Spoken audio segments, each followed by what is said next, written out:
Om Namo Bhagavate Vasudevaya. Om Namo Namo Bhagavate Vasudevaya. Om Namo Bhagavate Vasudevaya. Om Namo Bhagavate Vasudevaya. Om Namo Bhagavate Vasudevaya. Om Namo Bhagavate Vasudevaya. Today is April 13th, and we're reading from Bhagavad Gita as it is. Today we'll be looking at chapter 5, text 10. So chapter 5, text 10 from the Bhagavad Gita. Give everyone a minute to get there.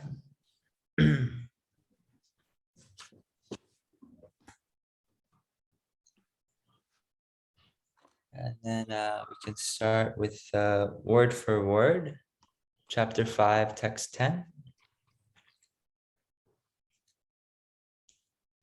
All glories to Srila Prabhupada for giving us this beautiful, most sublime nectar in the form of words. So yeah, chapter 5, text 10. We'll start with the word for word. Brahmani. Brahmani. Adhaya.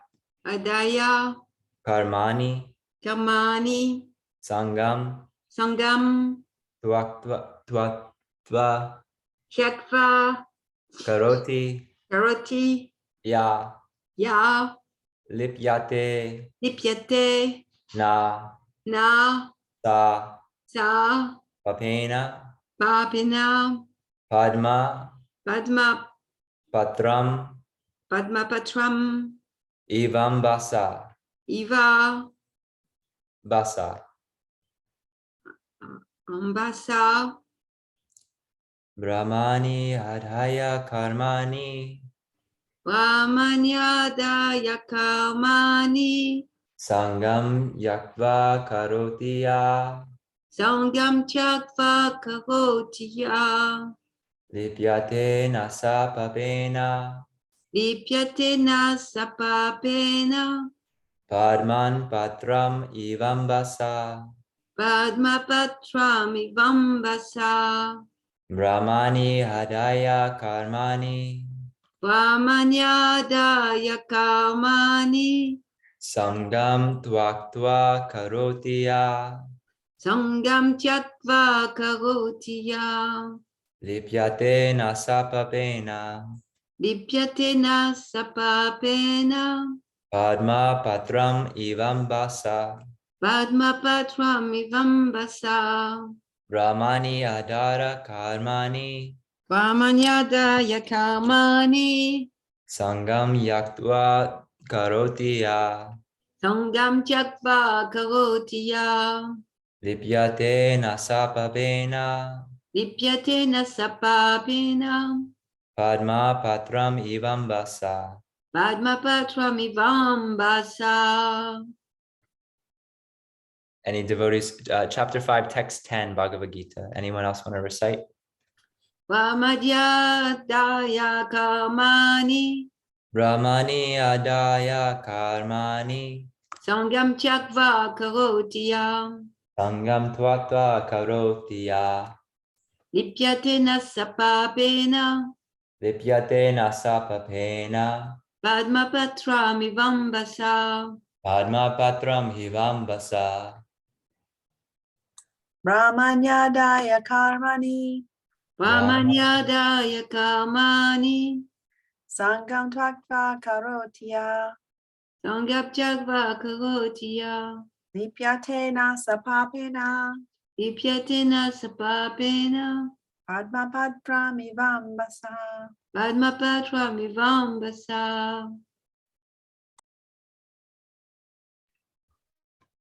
Now we'll go to the transliteration, word for word. Brahmani, Brahmani, the Supreme Personality of Godhead. the Supreme Personality of Godhead. Adhaya, Adaya, resigning unto. resigning into. Karmani, Kamani, all works. all works. Sangam, Sangam, attachments. attachments.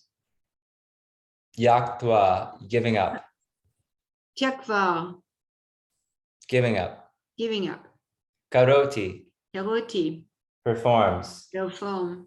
Ya, Ya, who. who. Lipyate, Lipyate is affected. is affected. Na, Now, never. never. Sa, Sa, he. he. Papena, Vapina, by sin. by sin. Padma patram, Padmapatram, lotus leaf. lotus leaf. Eva, Eva, like. like. Ambasa, Ambasa, in the water. on the water. Translation and purport by His Grace A.C. Bhaktivedanta Swami Prabhupada.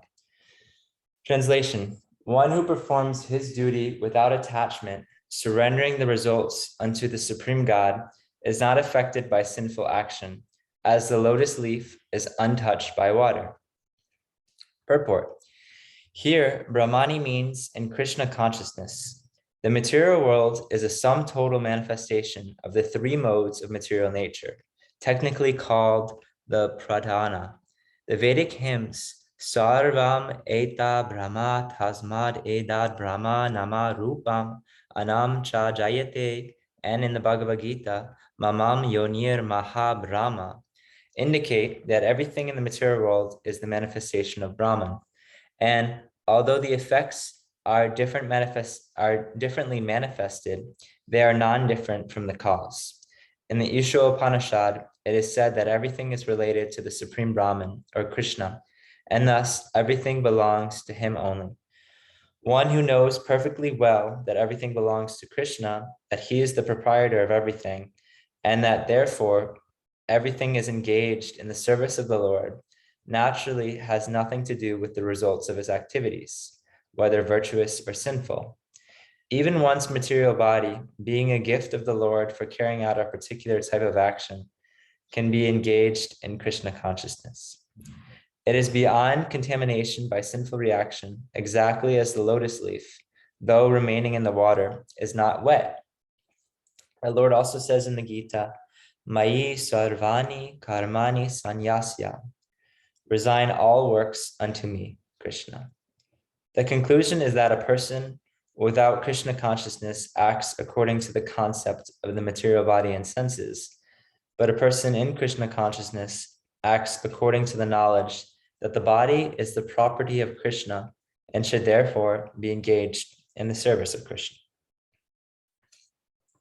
I'm going to recite the mantras from the introduction to continue to invoke auspiciousness.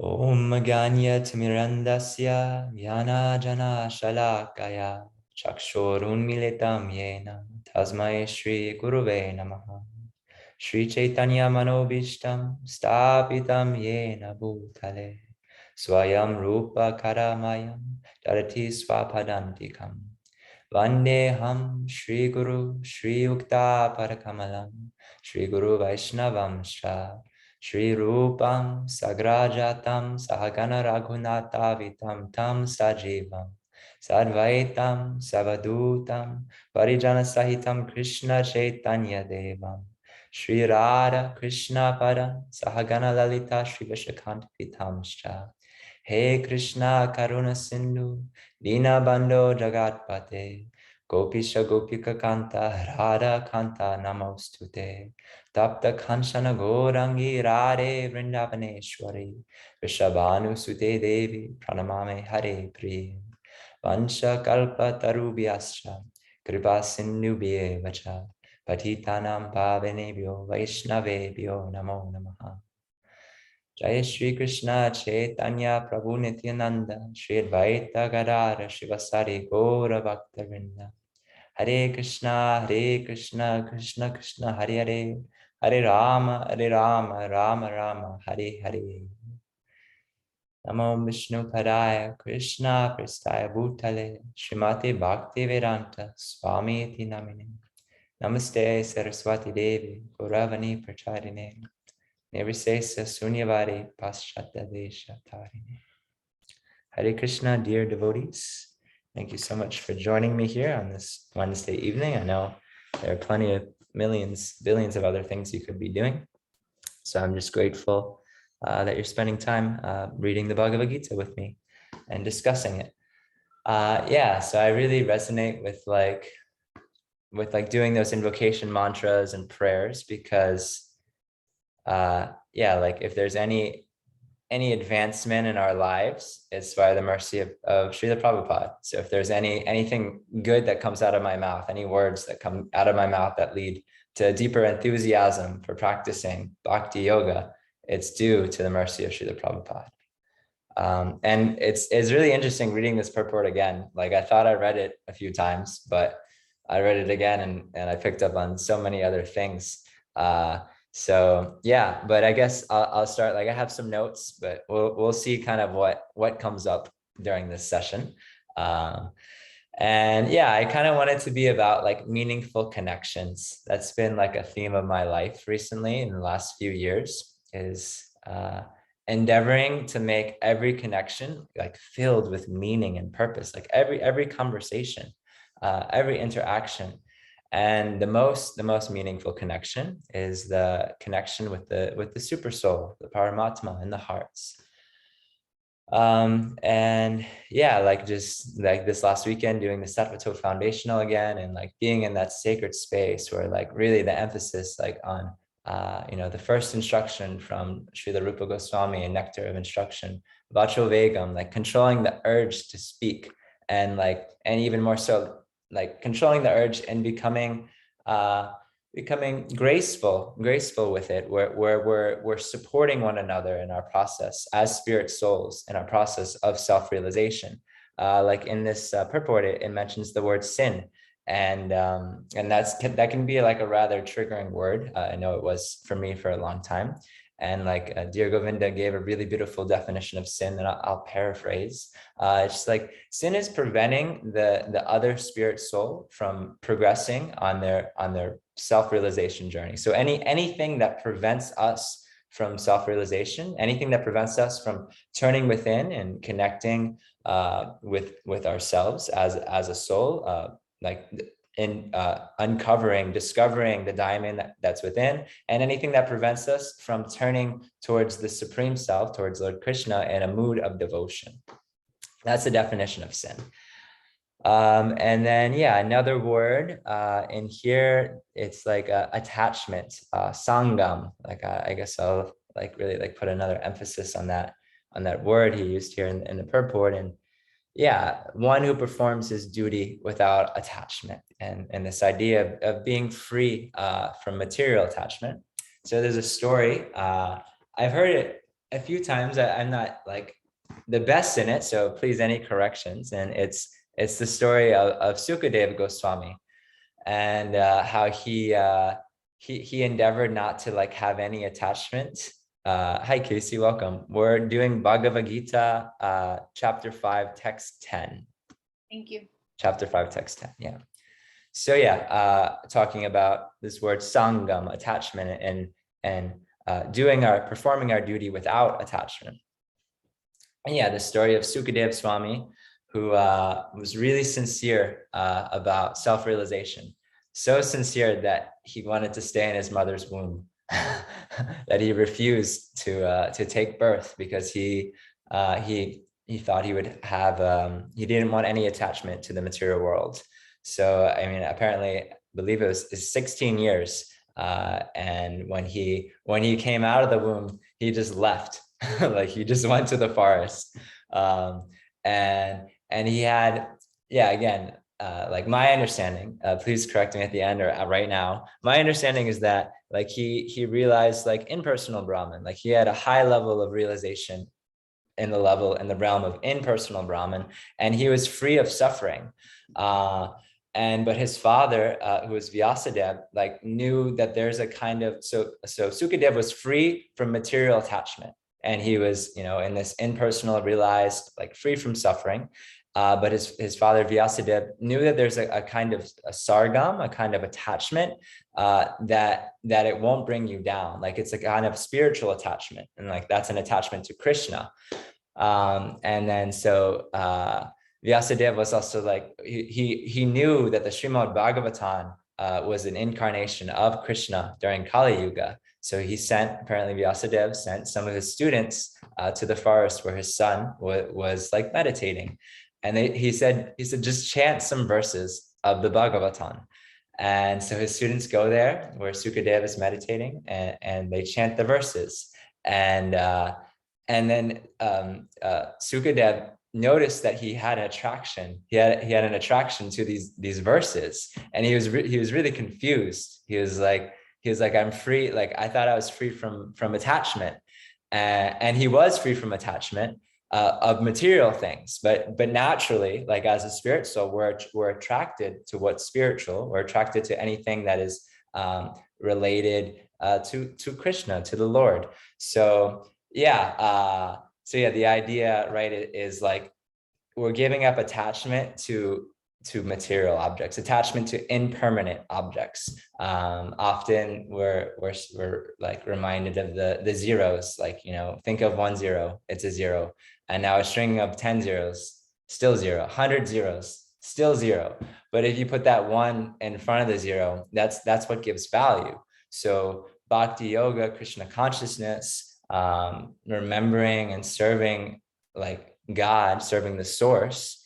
The other thing is like watering the root of the tree. Like so often Prabhupada gives that really beautiful analogy. And it's like material life is, we're trying to, we're a leaf, we're just one leaf or one flower on the tree, and we're trying to take the water for ourselves. And if we took all the water, the whole tree would die.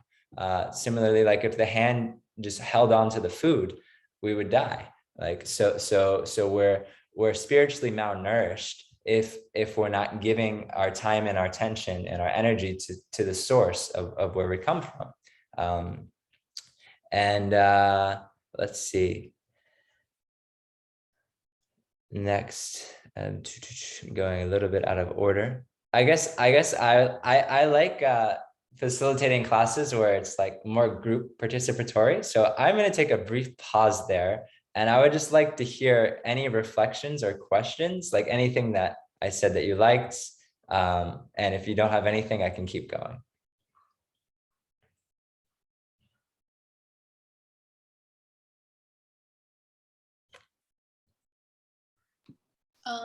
I liked what you said about attachment. I feel like this, I'm just like continually hearing this, and it's like hitting deeper and deeper levels of realization. So I'm trying to think if I have a question, but that was kind of what was sitting in my mind for a little bit, was like how to not be attached. Because I think I'm noticing, like I'm really attracted to the idea of not being attached to material things. Like the thing that's on my mind right now is like money, like making enough money, have the things that I want. And at the same time,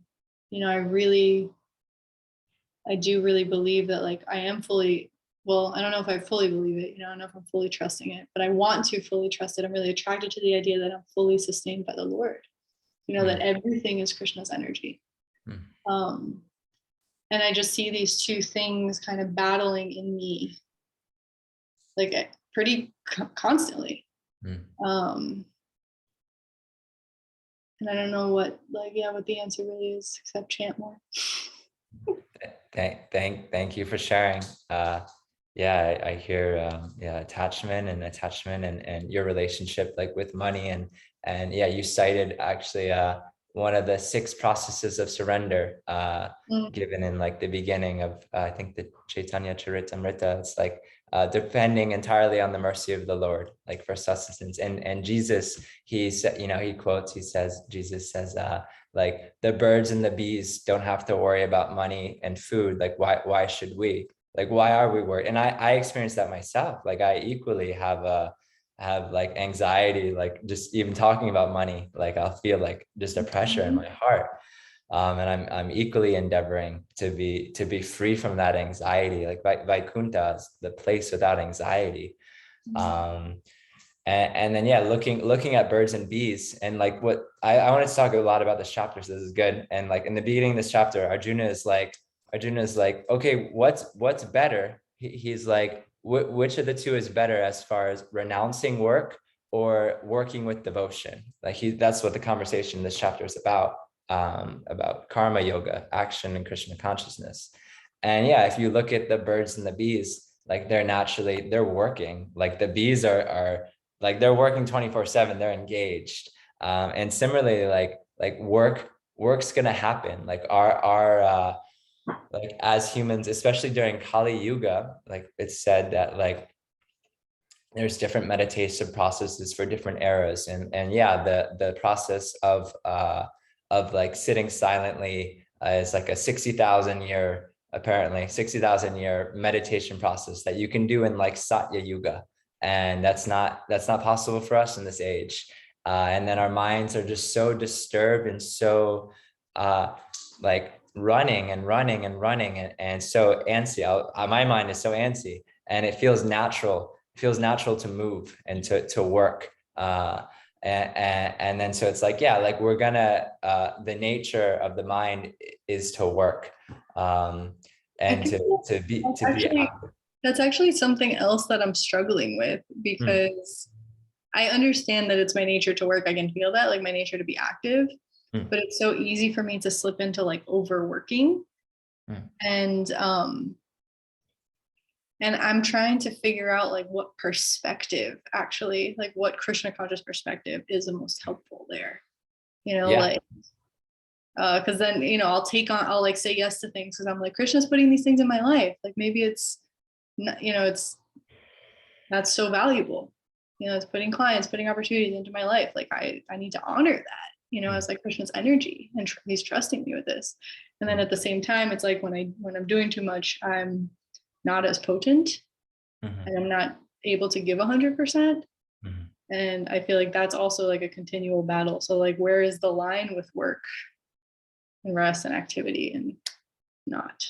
Thank you so much. I hear you're bringing up part of the purport. He talks about like the three modes of material nature, and I hear that you really want to be like at your best. Like you want to be at your best in your role of service. And I'll pose, for you, like the question is really like, what's my service? Like really like checking in and doing that inquiry, like what is actually my service, and what is like my best, highest service, like as far as taking on, and as far as like, what do I take on? What do I not take on? What do I say yes to? What do I not say yes to? And yeah, like what I'm hearing, like we'll talk a little bit about like the modes of material nature, like tamas is, but from the be do have perspective, because that's like what resonates with me is be do have. And yeah, so we have tamagun, the mode of inertia, and it's and then rajas is the mode of activity or passion, and sattva, the mode of goodness or of purity. And yeah, so I mean, the analogy is often given. I'm sure we've all heard these. We have the have, do, be. Yeah, once I have $1 million, then I'll be happy. Once I have a wife, then I'll be happy. Once I have a steady 9-to-5 job, then I'll be happy. I'm thinking of the fish analogy that I really love. It's like, right, we take the fish out of water, and the fish has a brand new beachfront house in Miami Beach, South Beach, and they have a yacht, and they have a stewardess, they have a team, people taking care of them. They have a chef. The fish has fish chefs, and the fish has a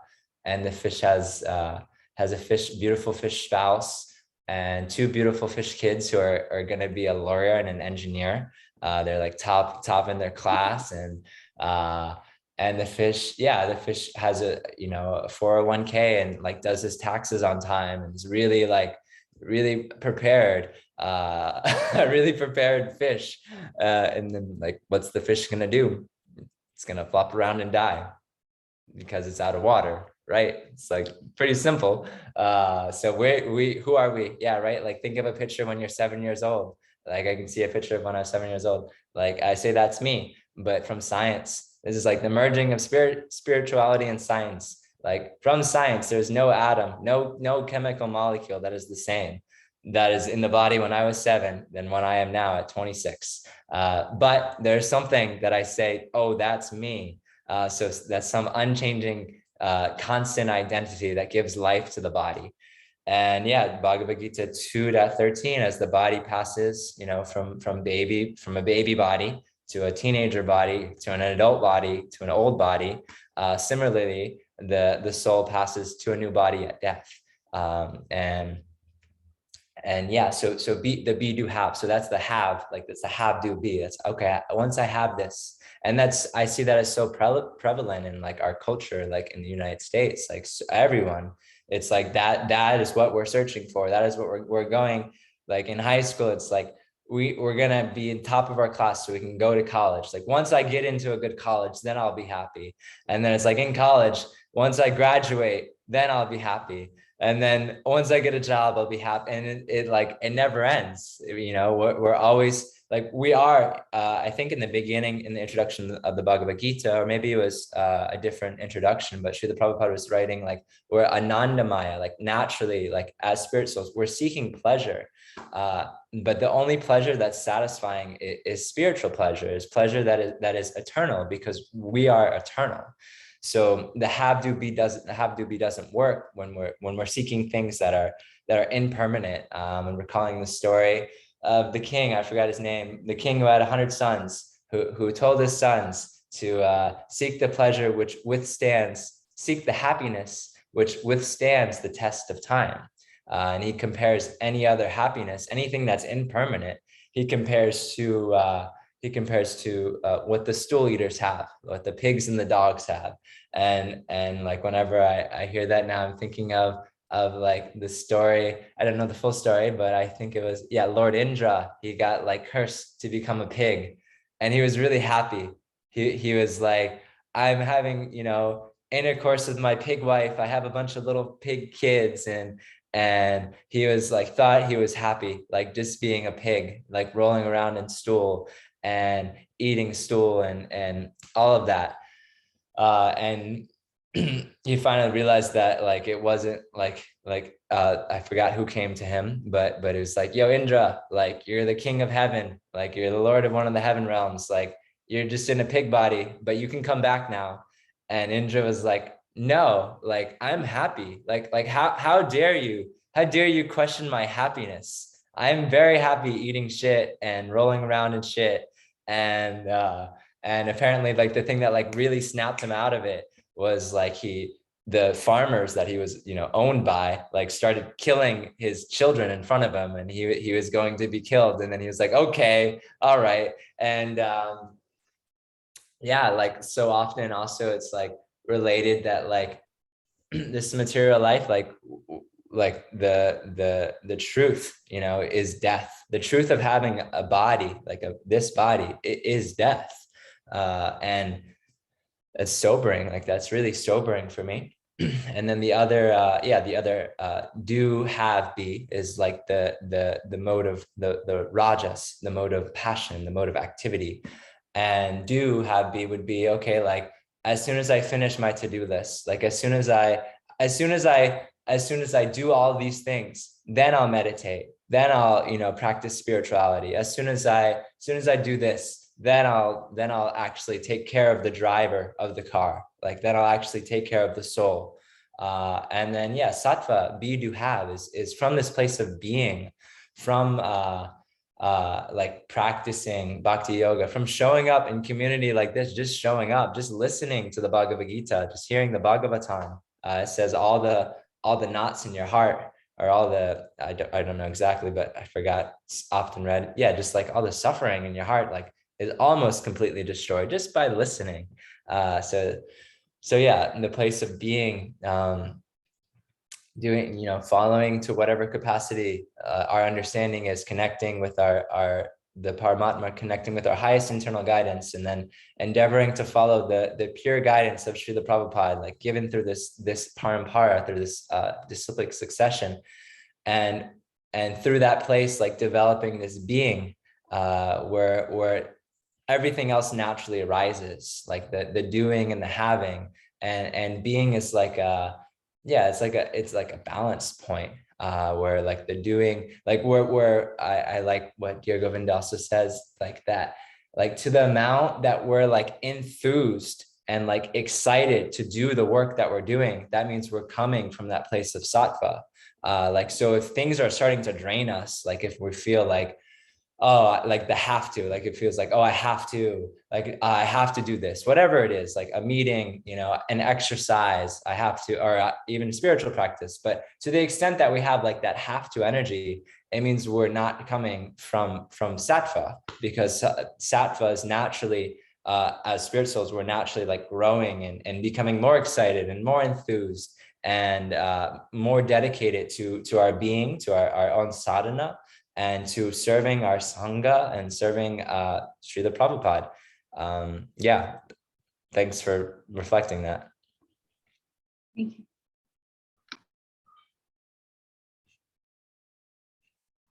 I can keep going unless there's any other comment. Keep going. Okay, I really liked, yeah, so I'm really interested in transformative communication. And well, let me back up. I'll go to that point last. So yeah, going back to this verse, one who performs his duty without attachment, surrendering the results unto the Supreme God, is not affected by sinful action, as the lotus leaf is untouched on water. And there's something, okay, right here in the purport, about midway through.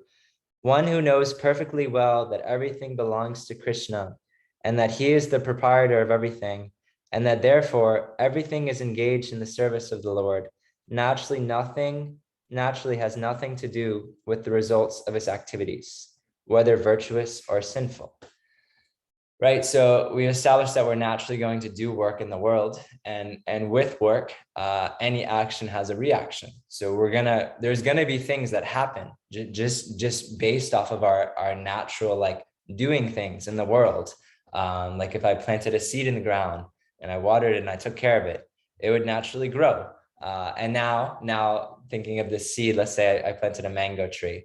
But if I'm like, that's my mango tree, that's Nico's mango tree, and if anyone else tries to eat the mango tree, like I'm gonna get super frustrated. Like I'm thinking of like, let's say I was like, just like here, I have this giant mango tree. It's like 50 years old. And then there's some neighborhood kids nearby who like to sneak up and steal some mangoes and eat mangoes. And if I was so attached to like, this is my mango tree and I'm only selling it for money, like I only need money, I'm not gonna give the mango away to the kids.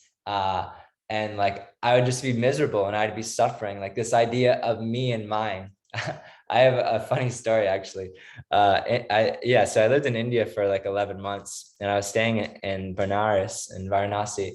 And my flute teacher, he told a really, really great story about like this idea of being free from attachment, like of our results, like don't be attached to the results.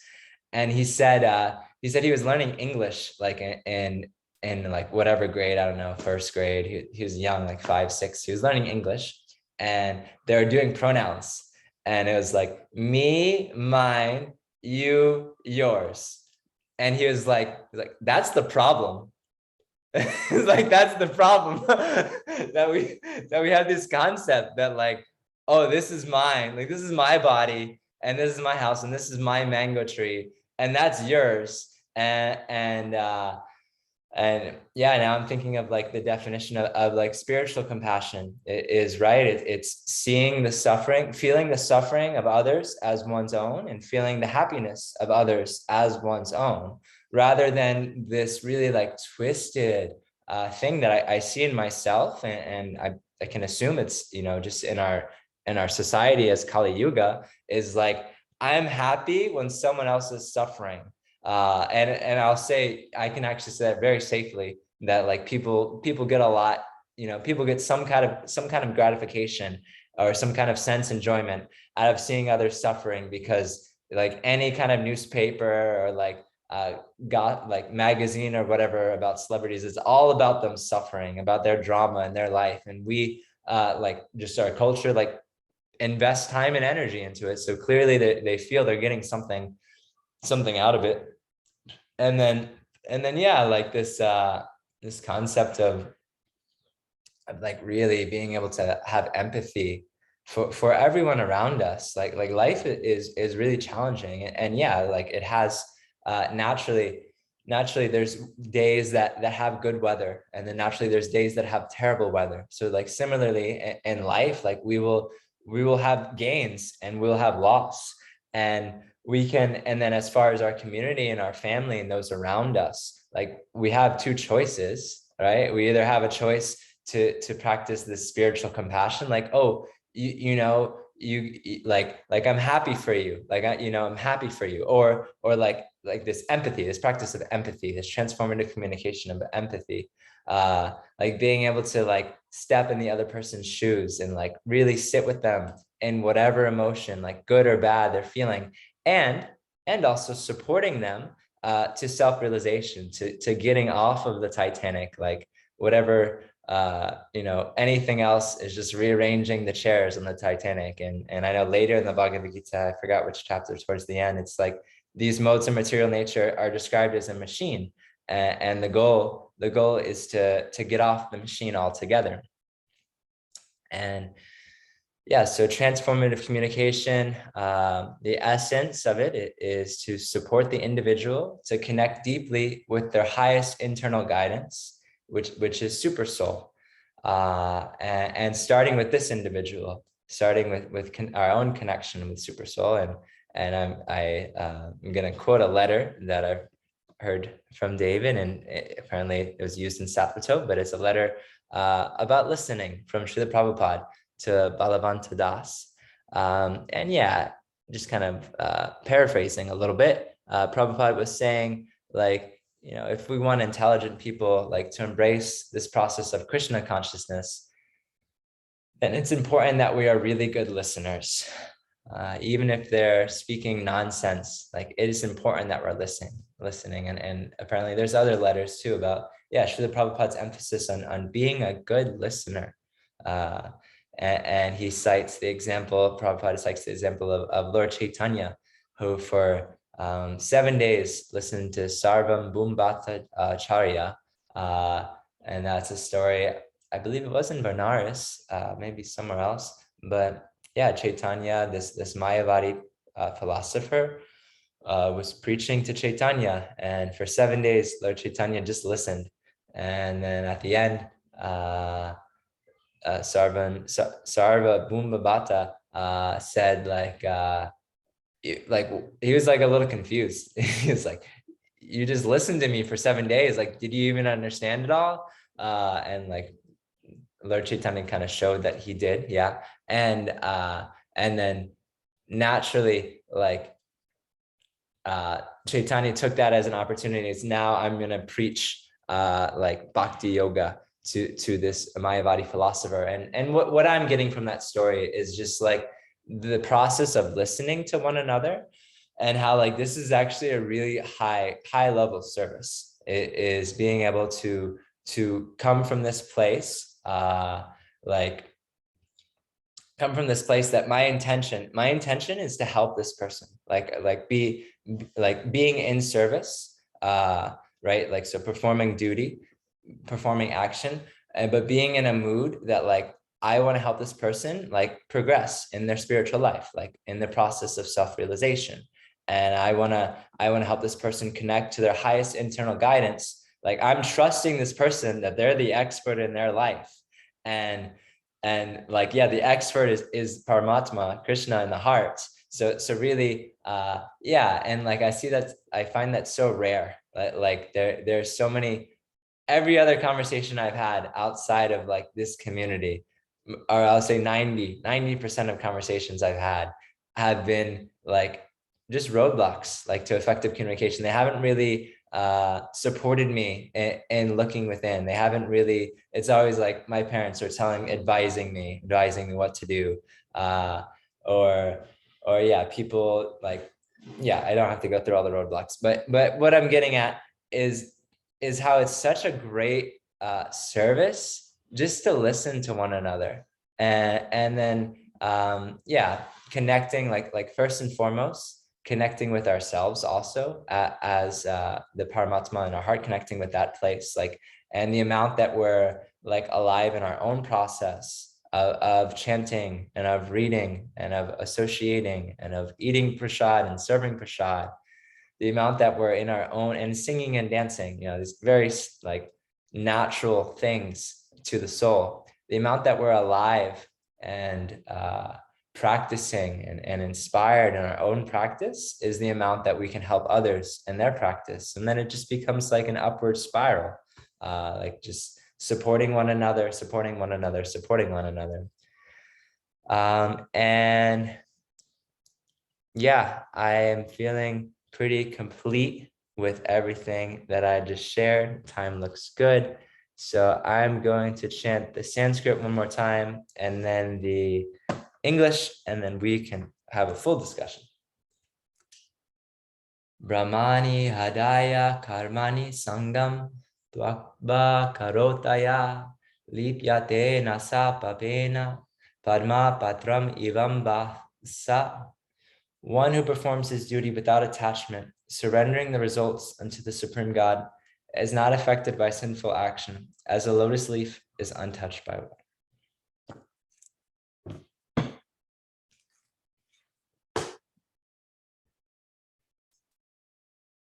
So if you have any reflections or comments or questions for the group, or if you want to highlight anything I didn't talk about that came up for you, I welcome and invite it.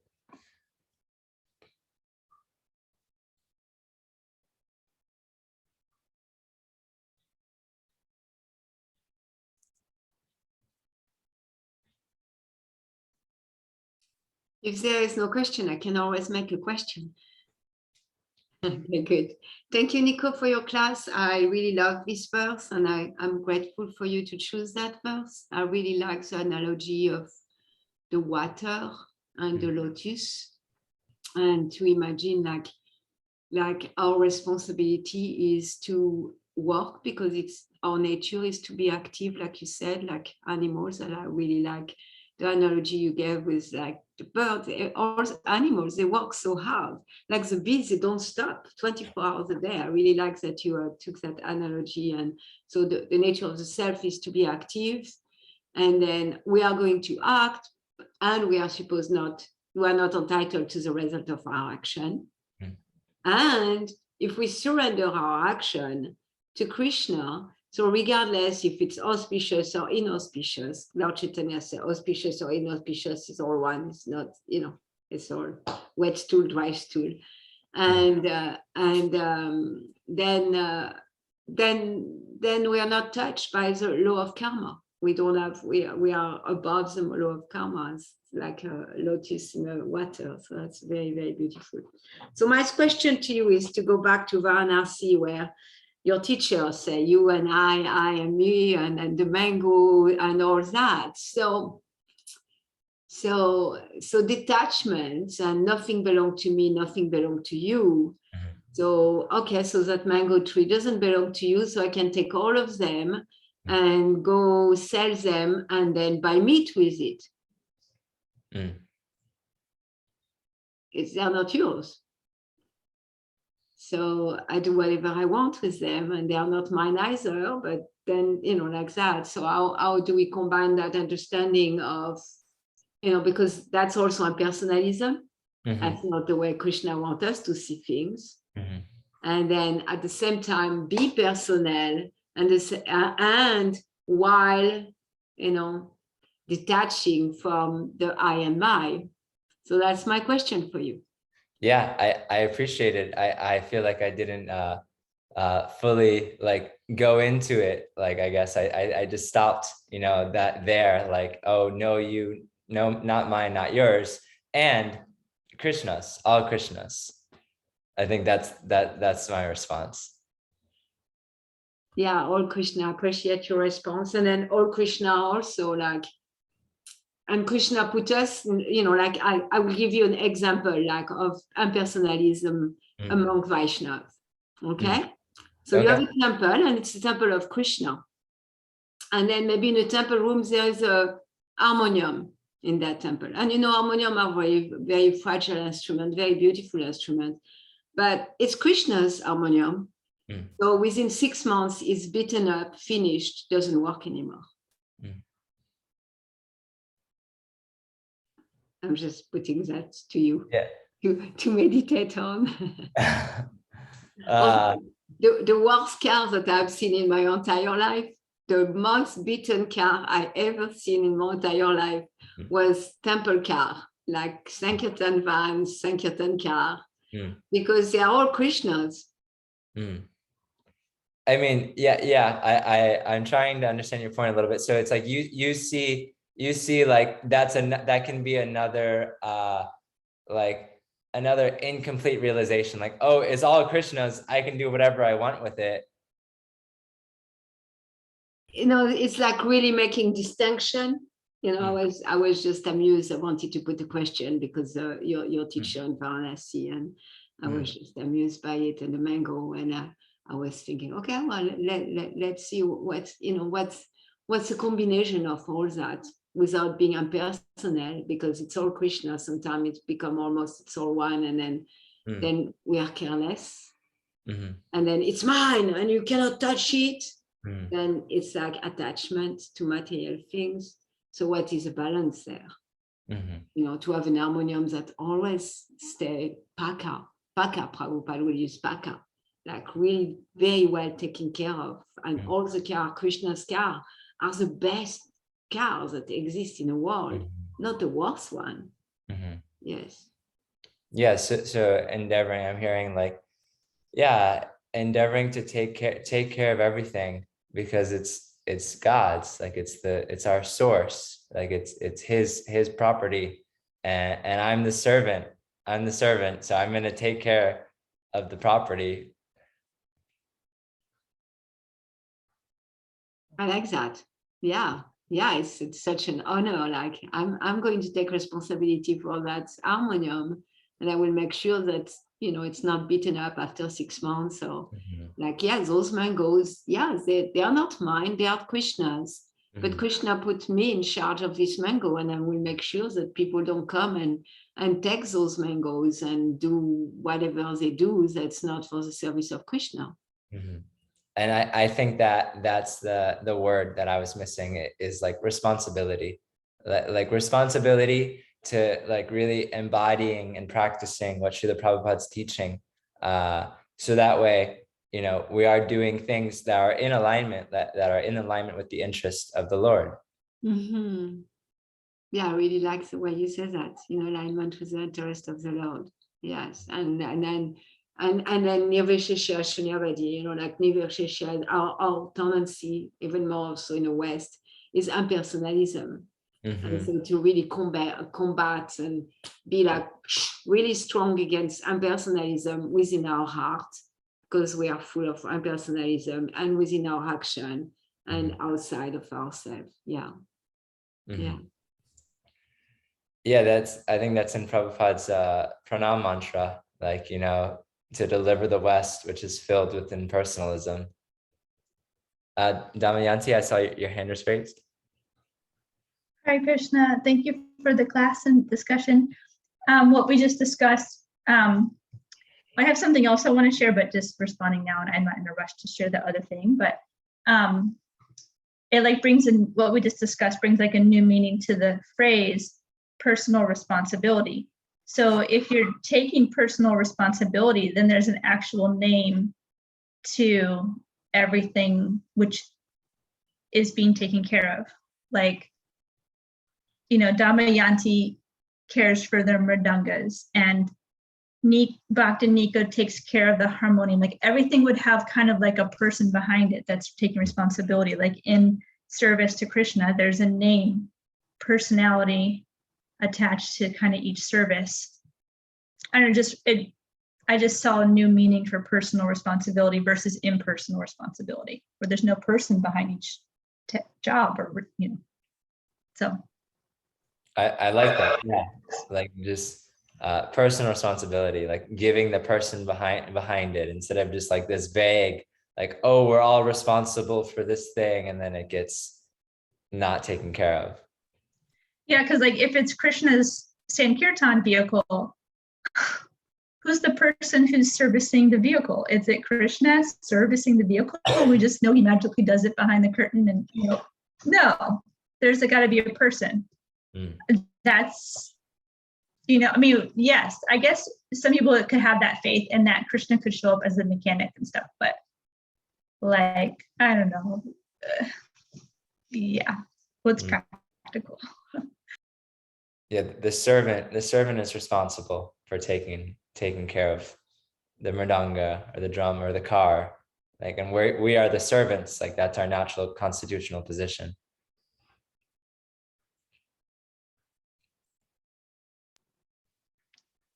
I could share something else that I thought of during the class. I got excited like talking about be do have, and like if we're the idea, like if we're starting with being, like the concept of be do have, the paradigm is starting with being, and then the doing and the having come from there. And like what I'm thinking is like therefore the top priority would be who am I really? And then like living a life, like even if I'm not comfortable with it, even if I don't identify with it, but just being, like what being and doing what the soul naturally does, and finding out what that is, and going on a journey and making that what your life's mission. Who am I really? So that I can do the be, doing, and having. And I don't mean like that in a do have be kind of way. I just mean, what's the point of be do have if we don't have knowledge about who the person is, like who the soul is? Yeah. And yeah, one more thing, but go ahead. Yeah, I'll just reflect quickly. Yeah, that's beautiful. Like, if we're just randomly teaching be do have without a philosophical like back to it, then it's worthless. It's a string of zeros. But the be do have paradigm coming from following the scientific spiritual scientific process of self-realization that Srila Prabhupada gives us, like that is our being, like, and that he's giving us the definition of who we are, like our constitutional position. Yeah, and it's exciting to me. Like, I just love it. Like, who am I really? And like, not even being satisfied with any kind of superficial answer, even the answer that I've already gotten so far, and whatever, it's amazing what I've contacted, but there's just more to realize, and like never ending that intense yearning to be aligned with the soul and discover more, and not having an I know that attitude, just like being in that spirit of discovery, and like, and what kind of where I'm like what's giving me this a lot of enthusiasm to speak about that is I'm reading this book. I think it's the best book on the planet. I think it's my favorite book I've ever read. Like I don't know. That's how I feel right now. It's which some of you have heard of, and I heard about it through Garuda, who's here in the room. He's sitting inside, but Garuda, through Mother Malini, and I think the Dini Shakti mentioned it, and I've heard it years ago in the Bhakti Yoga community. But this book called The Way of the Pilgrim. And there's this spirit soul who's anonymous, is this peasant pilgrim in a couple hundred years ago. I don't really know how many, like few hundred years ago in Russia, who just wasn't satisfied with simple instructions that he was given. He like got, anyway, I don't want to say the whole like book, but he needed the deepest, like, and I haven't finished reading the book, but I just started it yesterday. And it's not that long, but he got instruction from the Bible, like to pray incessantly. And there's a few places in the Bible that it says to pray incessantly, but he didn't feel like, oh, I know what that means, and he also couldn't do it. And so he, like, I don't know the exact situation, but he wrote this book and this writing appeared, and it's been translated into English, and but basically, like, he went traveling in search of what does it mean and how can I pray incessantly, like meaning 24/7. And he got in touch with this mantra that he chanted constantly from the spiritual teacher. It's like Krishna like can work magic anywhere at any time for any soul. And there are like these masters that are there, like kind of around, that can be found and guide the soul who's really searching. And like, I'm so far from this devotion that this man had. Like, I'm so far from it, but I'm so inspired by it. And I feel like what he did was not take a shallow answer to who am I really and how do I align with the soul? How do I be, do, have? Like, basically, he didn't take a shallow answer. And even when he found like an answer, he kept going. And then prayer, he'd have these dreams, and his spiritual master that he contacted, which I get the sense this spiritual teacher was truly a pure devotee that he found, like in Russia, traveling village to village. Like, he appeared in dreams and gave him exact instructions of where to read what and where to get, and all the answers came. And anyway, it's just absolutely fascinating. And anyway, I kind of going on, but I'm really inspired by this, the way of the pilgrim. And, we recently spoke in weeks past about the Pilgrim's Progress, and like, we're just all on this really intense journey, and like, don't give up at shallow, like comfortable answers. Okay, that's all. Thank you for hearing me. Thank you so much. I hear you're really like enthused and you're really excited, and that's awesome. And yeah, like I'm hearing like a lot of humility from you, Damayanti, like wanting to learn, wanting to grow. Yeah, she who says he knows nothing. And Ato Brahma Jigasa, like now is the time to inquire into the nature of the absolute truth. It's time to inquire. It's not time to know. And yeah, quoting the Bible, unceasing prayer, unceasing devotional service, from Srila Prabhupada. Thank you for sharing. Yes, Srila Prabhupada used the word always, often. Always think, always do that, always chant. What?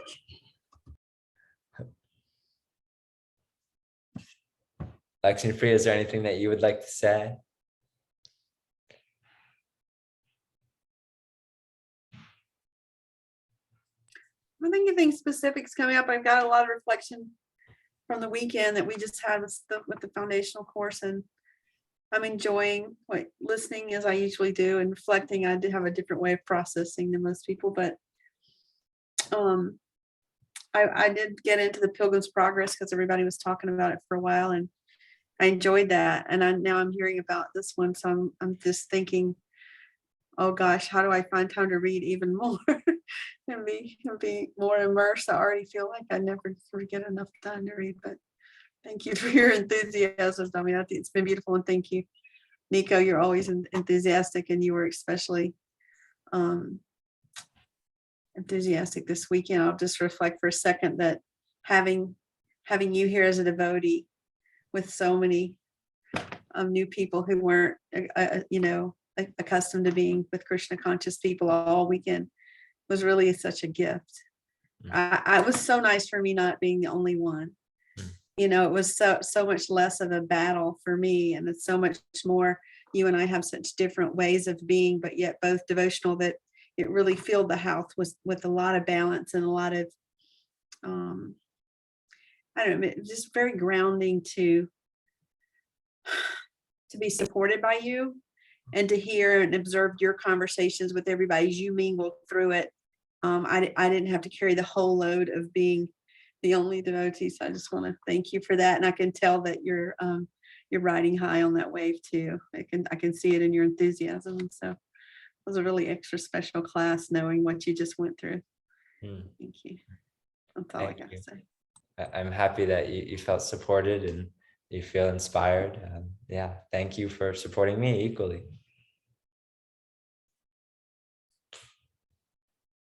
Awesome. Yes. Hare Krishna, Bhakti Nico. I just wanted to say thank you for your commitment in leading class, and I appreciate your enthusiasm, and I found it engaging, and I just found it rich and full, and I just wanted to share my appreciation of that. Thank you. Hare Krishna. Hare Krishna. Thank you for your appreciation. It gives me enthusiasm to keep studying and keep listening.